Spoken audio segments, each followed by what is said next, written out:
Como veníamos viendo el libro de Nehemías, el personaje y todo lo que estaba haciendo Nehemías, esta capítulo 8 hasta el capítulo 13 es considerado como la segunda parte del libro. Y acá vamos a ver el rol fundamental de otra persona que es Esdras. ¿Y quién fue Esdras? Esdras era un descendiente del linaje de Aarón. Él era un sumo sacerdote que fue llevado cautivo a- a Siria y, y él vuelve de la cautividad. Los judíos tuvieron tres regresos de la cautividad a Jerusalén. Esdras vuelve en el segundo y luego pasados unos años viene Nehemías a reconstruir los muros. Lo que hace Esdras es enseñar la ley de Dios al pueblo, pero también se caracterizó por dedicarse al templo. Entonces, Esdras era contemporáneo de Nehemías, uno llegó antes que otro. El que resalta el capítulo es, bueno, el título se llama Traigan el libro. ¿Qué es lo que pasó? Primero, la palabra de Dios es valorada. Y una de las primeras cosas que veremos es que el pueblo era de un mismo sentir. Dice el versículo 1 que se juntó todo el pueblo como un solo hombre, o sea, todo el pueblo se pusieron de acuerdo y se juntaron en la plaza. Y dijeron a Esdras, el escriba, que trajese el libro de la ley de Moisés. ¿Cuál era el libro de la ley de Moisés? Eran los primeros 5 libros que nosotros conocemos, como el Pentateuco o la Torá, se podría decir en hebreo, pero era Génesis, Éxodo, Levítico, Número, Deuteronomio. Entonces, todo el pueblo tuvo un mismo sentir. O sea, pasaron, porque dice que en el mes séptimo, es decir, el séptimo, perdón, en el calendario judío es una fecha donde se celebran ciertas fiestas importantes. Pero acá vemos que hubo un mismo sentir en el sentido de que todos fueron a Esdras, el escriba, y le dijeron que trajese el libro de la ley de Moisés, la cual Dios había dado a Israel. Entonces, lo primero que quiero resaltar es que había un mismo sentir. ¿Y esto qué significa?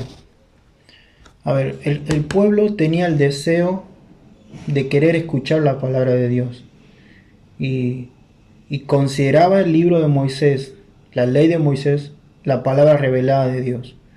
Eh, Está muy bueno, pero también nos lleva o nos puede llevar a pensar que ese deseo también Dios lo pone en la gente, en el pueblo de Israel en ese momento. Y de alguna manera Dios desea que nosotros tengamos ese deseo por querer amar la palabra de Dios y que eso sea nuestra fuente. Yo había acá puesto una frase que dice: un cristiano que no lee la Biblia es un creyente que se está privando a sí mismo de imprescindibles recursos espirituales. No seremos creyentes si no lo escuchamos. O sea, si no escuchamos la palabra de Dios, no seremos creyentes maduros. Y creo que la aplicación más práctica que podemos sacar de esta parte es que debemos pedirle a Dios que Él ponga ese deseo en nuestro corazón de que su palabra esté en nosotros. Y, pero también que nosotros pongamos nuestra parte. Es decir, no decir, bueno, Dios hace el milagro, pone ese sentimiento, no, sino que Dios también quiere que nosotros pongamos nuestra parte.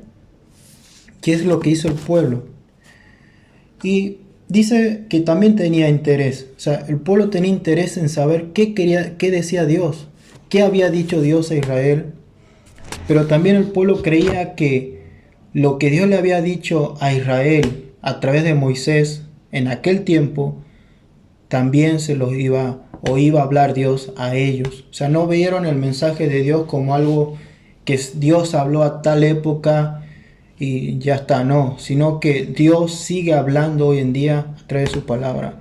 Y esto es también importante porque si nosotros vamos a la Biblia con esa forma de pensar de que, bueno, Dios le habló a ellos, pero a mí mucho no me cierra porque era otro tiempo. Es como que estoy diciendo que la palabra de Dios solamente funciona o funcionó para un periodo de tiempo y no funciona para hoy en día. Y es como decir que la Biblia realmente es palabra de Dios, pero hay cosas que hoy en día no se puede decir que es palabra. O sea, empezamos a dudar y a poner la veracidad de la Biblia en tela de juicio. Y eso es peligroso. Pero el pueblo creía, tenía ese deseo. Y dice que el sacerdote Esdras trajo la ley delante de la congregación. Y bueno, acá dice que había hombres, mujeres. Y leyó el versículo 3, y leyó en el libro delante de la plaza que está delante de la puerta de las aguas. Y esto es interesante, dice, desde el alba hasta el mediodía. O sea, estuvo buen rato leyendo. En presencia de hombres y de mujeres y de todos los que podían entender. Y al final dice, y los oídos de todo el pueblo estaban atentos al libro de la ley. O sea, estaban atentos. O sea, realmente consideraban que lo que estaban escuchando era la palabra de Dios, era la revelación de Dios escrito en ese libro. Y obviamente que acá nosotros podríamos pensar en la iglesia, en una aplicación concreta, ¿no? De decir, bueno, cuando alguien lea la palabra de Dios en la iglesia o esté predicando, prestar atención, tener interés, escuchar con atención, anhelar y creer que realmente es la palabra de Dios. Pero no es solamente un culto, sino es nuestra vida, o sea, nuestro día a día. Si la Biblia no tenemos ese deseo o esa forma de pensar de la Biblia, nuestro día a día se ve. O sea, nosotros podemos disimular en la iglesia que bueno, vamos a respetar, voy a escuchar, voy a prestar. Pero si en mi día a día eso no lo practico, no lo busco, no busco leer, no busco meditar, hacer devocional, es como que refleja lo que yo pienso. Otra cosa es que, bueno, el pueblo prestó atención y acá había puesto que estaban convencidos de que Dios le iba a hablar a través de la palabra dada a Moisés. Bueno, el pueblo reaccionó positivamente. Y el versículo 5, bueno, Edra estaba sobre un púlpito que es muy parecido, quizá lo podemos relacionar con el púlpito que conocemos muchos. Y el versículo 5 dice que abrió pues Esdras el libro a los ojos de todo el pueblo, porque estaba más alto que todo el pueblo. Y cuando lo abrió, todo el pueblo estuvo atento. O sea, hubo una reacción positiva del pueblo en el sentido de que, bueno, estuvo atento. Una cosa muy diferente es escuchar la palabra de Dios y no estar atento y estar pensando en otra cosa. Y otra cosa diferente es escuchar la palabra de Dios y estar atento a lo que Dios está hablando o nos quiere hablar.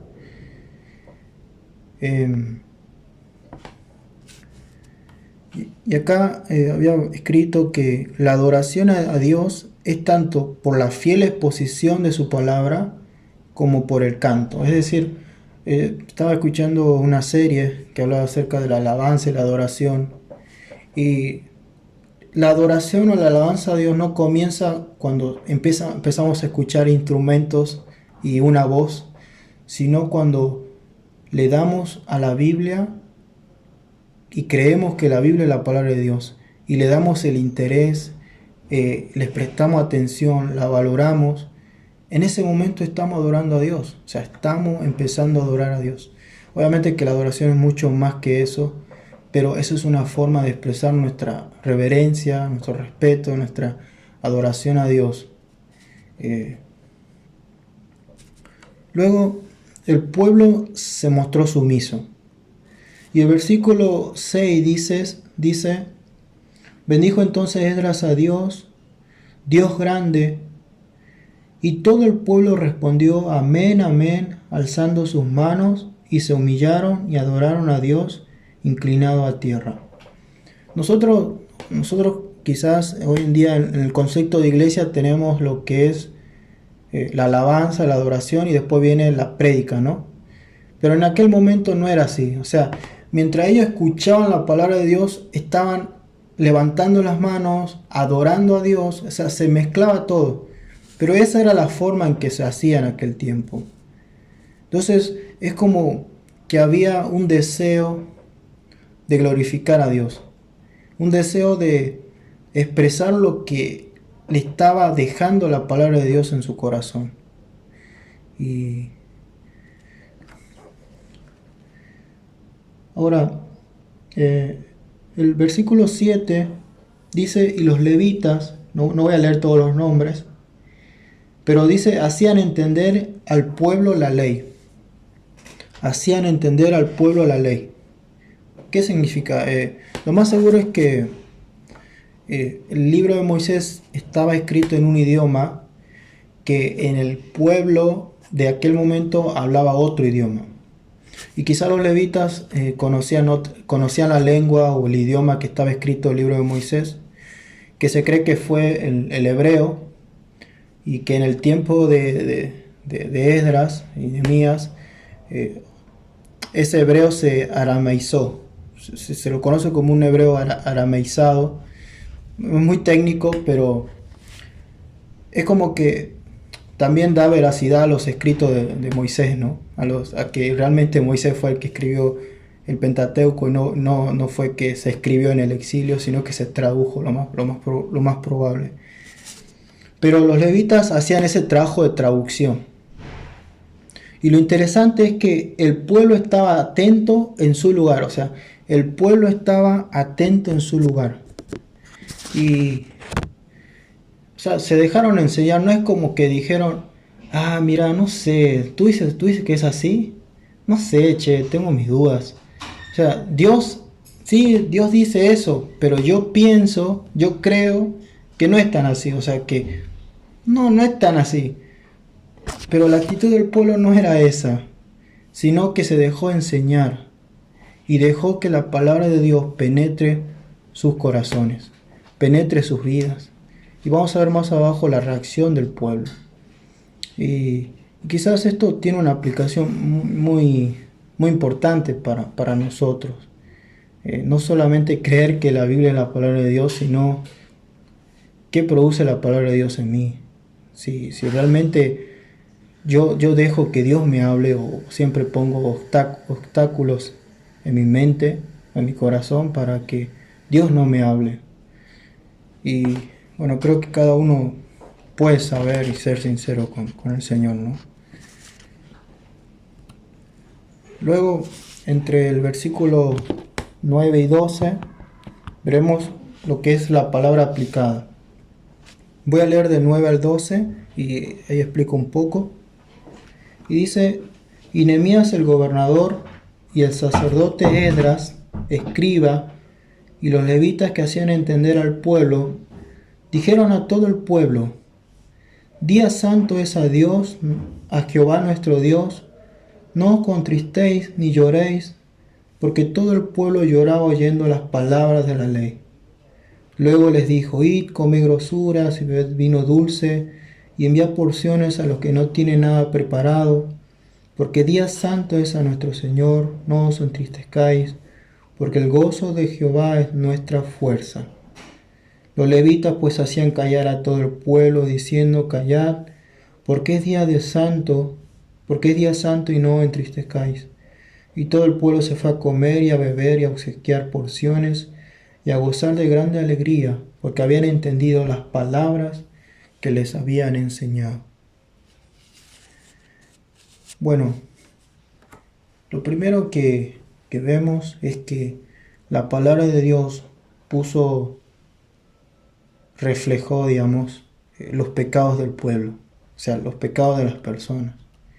Y eso se vio en un arrepentimiento, porque dijeron, porque todo el pueblo lloraba oyendo las palabras de la ley.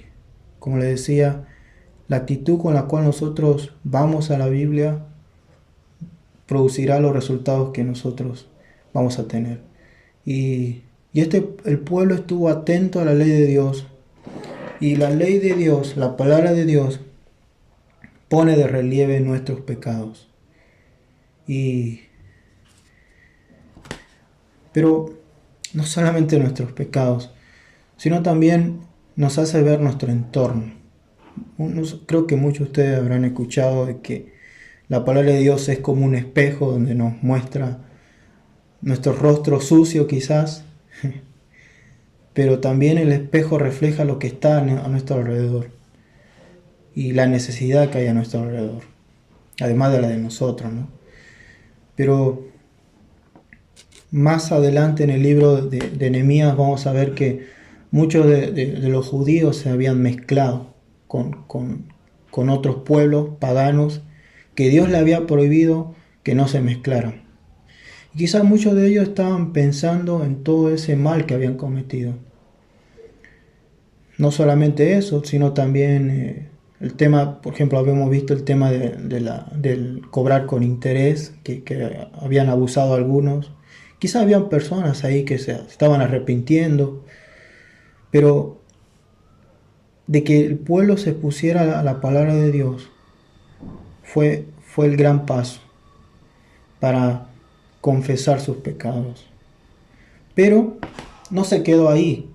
O sea, el Evangelio no solamente nos confronta, sino que también nos consuela y nos trae un gozo y una alegría. Y es lo que hacen los levitas, que dicen no lloren, ni lloréis, y luego le dice y comed grosuras. O sea, hagan una gran cena, ¿sí? Pero ¿qué dice? Y enviad porciones a los que no tienen nada preparado. Increíble. Es decir, no solamente celebren porque han reconocido sus faltas, sino que también pongan en práctica la ley de Dios. Por ejemplo, Deuteronomio, que habla acerca de Dios le dice al pueblo, cuando ustedes estén en la tierra prometida, no se olviden del huérfano, de la viuda, del pobre, del que no tiene. Y seguro habrán escuchado esa palabra o esa parte de la escritura. Y es como que no solamente ellos vieron su condición, sino que también vieron la condición no solamente espiritual, sino material, física de otras personas. Al punto que van y comparten lo que ellos tenían.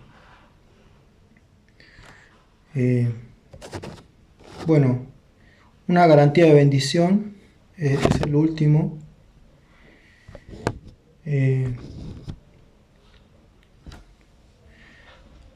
Que acá dice, y todo el pueblo se fue a comer y a beber y a obsequiar porciones, a gozar de grande alegría porque habían entendido las palabras que le habían enseñado.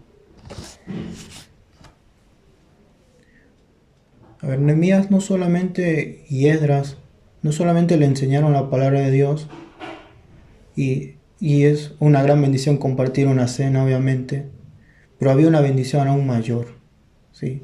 La bendición de que Dios les había hablado, de que Dios los había perdonado.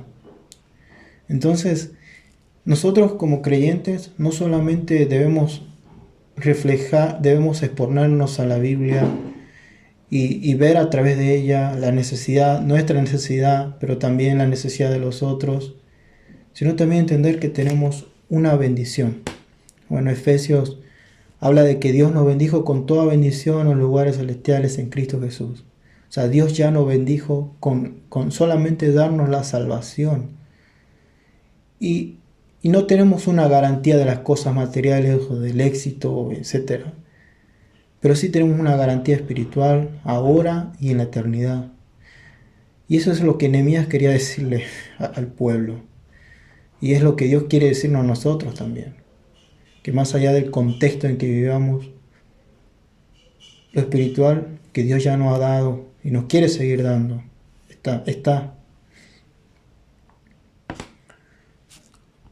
Luego veremos el último, que es la palabra de Dios compartida.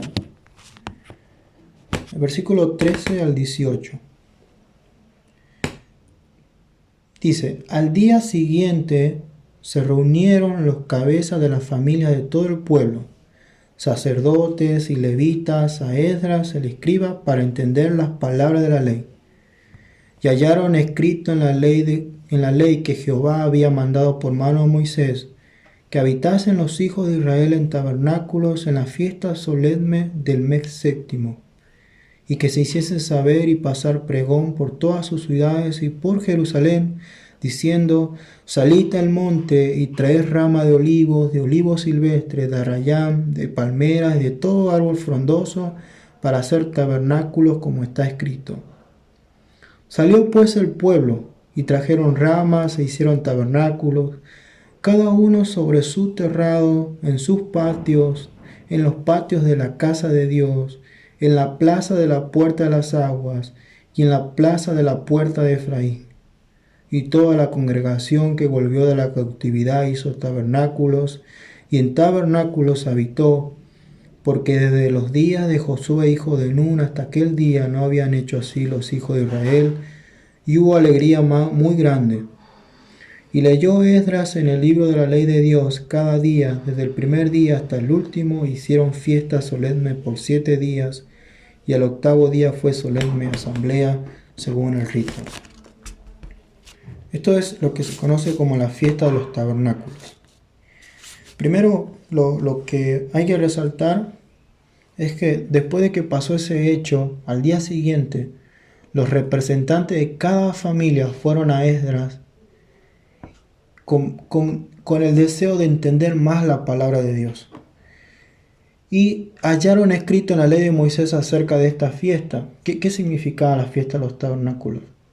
El pueblo de Israel había salido de la esclavitud de Egipto por mano de Moisés, y Dios los tiene 40 años en el desierto por su desobediencia, pero ellos en esos 40 años debían vivir en medio del desierto, o estar mayor parte del tiempo en el desierto, y debían construir tiendas que eran con ramas de las plantas, hojas secas, y así construían. Y cuando Dios les da las fiestas, una de esas fiestas eran las fiestas de los tabernáculos o de las tiendas. Y esta fiesta tiene mucho significado, porque imagínense, no era una tienda que estaba construida de material, de ladrillo, sino que eran ramas, enramadas, gajos, de plantas. No tenía nada sólido, nada seguro, en medio de un desierto donde hay animales peligrosos, donde la gente puede ver pueblos enemigos. Sin embargo, Dios los cuidó durante 40 años habitando en tiendas. ¿Y cuál era el mensaje? ¿Cuál era el mensaje? Que el pueblo, este pueblo, Dios quería que este pueblo entendiera que su seguridad no estaba en las murallas, sino en Dios. Y eso es lo que Él quiere de nosotros. Que nuestra seguridad no esté en las cosas que nosotros tengamos o queramos tener. Que Él tiene cuidado de nosotros y que nuestra seguridad mayor debe ser Él. El pueblo celebró la fiesta, hizo las enramadas o la fiesta de los tabernáculos por 7 días. O sea, la fiesta duraba 7 días. Y acá una de las cosas características era una acción de gracias por el pasado. Y como había dicho, su confianza estaba en el Señor y no en una muralla o edificios que lo pudieran proteger. Es decir, que solo hecho de celebrar esta fiesta era recordar lo que Dios había hecho por sus antepasados, pero también de que agradecer de que Dios los cuidó y que en ese presente Dios los sigue cuidando. Y de la misma manera es lo que Dios nos quiere decir hoy. Obviamente que estas fiestas conducían a Cristo, conducían a Jesús y se cumplieron en Él, ¿no? Ahora, nuestra tienda es Dios mismo por medio de Cristo.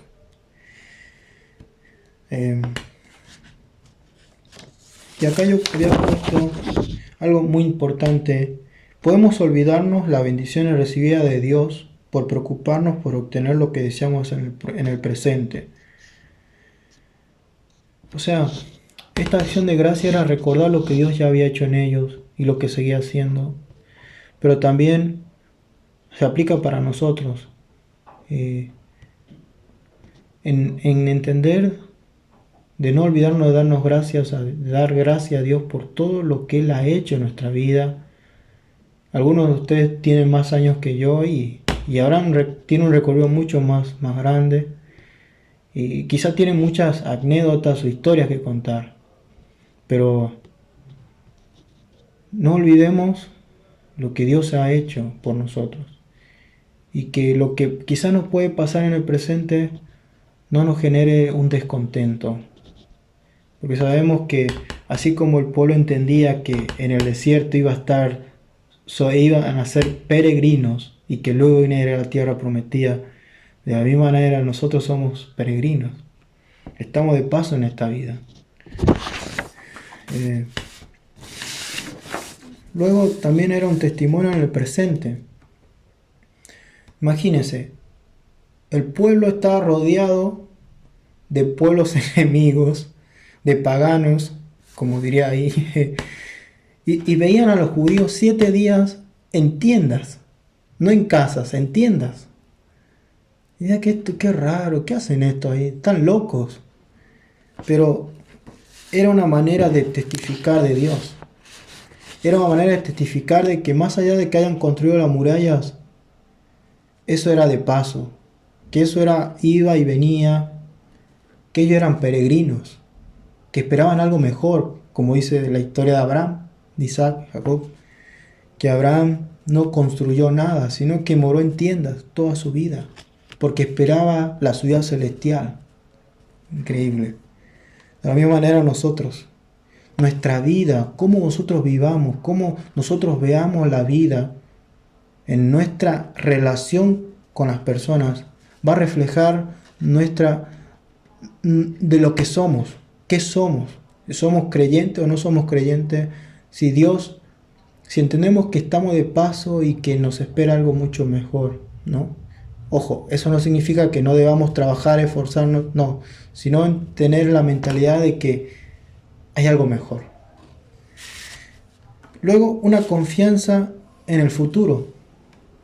Imagínense, ¿no? El pueblo tenía sus casitas apenas edificadas y estar 7 días en una tienda, ahí pensando, etcétera, era una ocasión para reflexionar acerca de lo que era la vida, pero también de lo que iban a hacer luego de esa fiesta. Y de alguna manera Dios desea eso también en nosotros, que podamos reflexionar cómo estamos viendo nuestra vida, qué sentido le estamos dando, para luego tomar decisiones que agraden a Él.